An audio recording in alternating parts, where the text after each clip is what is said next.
Hello cuties, welcome back to my channel. This is my mini vlog. Morning లేచా, hot water తాగిన తర్వాత work out చేసిన 1 hour చేసిన తర్వాత ఫ్రెష్ అప్ అయిపోయి నేను అమ్మ గుడికి వచ్చాము.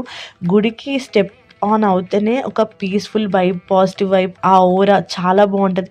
ఆ గుడి గంటలు చప్పుడు, అగరబత్తి స్మెల్, ఆ నెయ్యి వాసన, అసలు ఎంత పీస్ దొరుకుతుంది అంటే అంత పీస్ దొరుకుతుంది. ఫస్ట్ నవగ్రహాలను దర్శనం చేసుకున్న తర్వాత, నాగమ్మని దర్శనం చేసుకున్న తర్వాత శివయ్యకి నేను అభిషేకం చేశాను.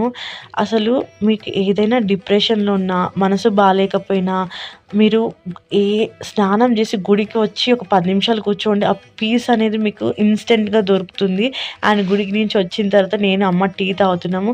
టీ తాగేటప్పుడు మా ఫేవరెట్ టైం, నేను అమ్మ చాలా కబుర్లు చెప్పుకుంటూ టీ తాగుతాం. తర్వాత నేను లంచ్ ప్రిపేర్ చేస్తున్నాను అనమాట. ఇక్కడ బీన్స్ కర్రీ వండుతున్నా, మెంతం కూర, ఇలాంటి లీఫీ వెజిటేబుల్స్ మనం డైరెక్ట్ ఇలా తినకపోతే ఇలా కర్రీస్లో మీరు యాడ్ చేసుకోండి. మెంతం కూర, కరివేపాకు, మళ్ళీ అది తీసి పక్కన పెట్టకండి, తినండి. ఎందుకంటే హెయిర్కి మంచిది, మన హెల్త్కి మంచిది. అండ్ నేను అన్నం బదులు రాగి జావా ప్రిఫర్ చేస్తున్నాను. ఇక్కడ రాగి ముద్దే కర్ణాటక స్టైల్లో చేస్తున్నాను అనమాట.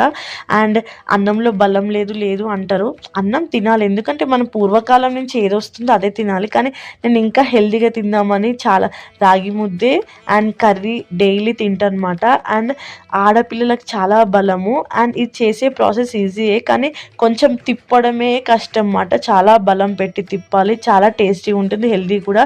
మీరు డైలీ ఒక్కసారైనా రాగి జావ అయినా, రాగి ముద్దైనా డైలీ ఒక గ్లాస్ అయినా కన్జ్యూమ్ చేసుకొని చాలా హెల్తీ. తర్వాత నేను అనార్ తినేస్తున్నా. ఫ్రూట్స్ కూడా ఖచ్చితంగా తీసుకోవాలి డైలీ ఒకటైనా.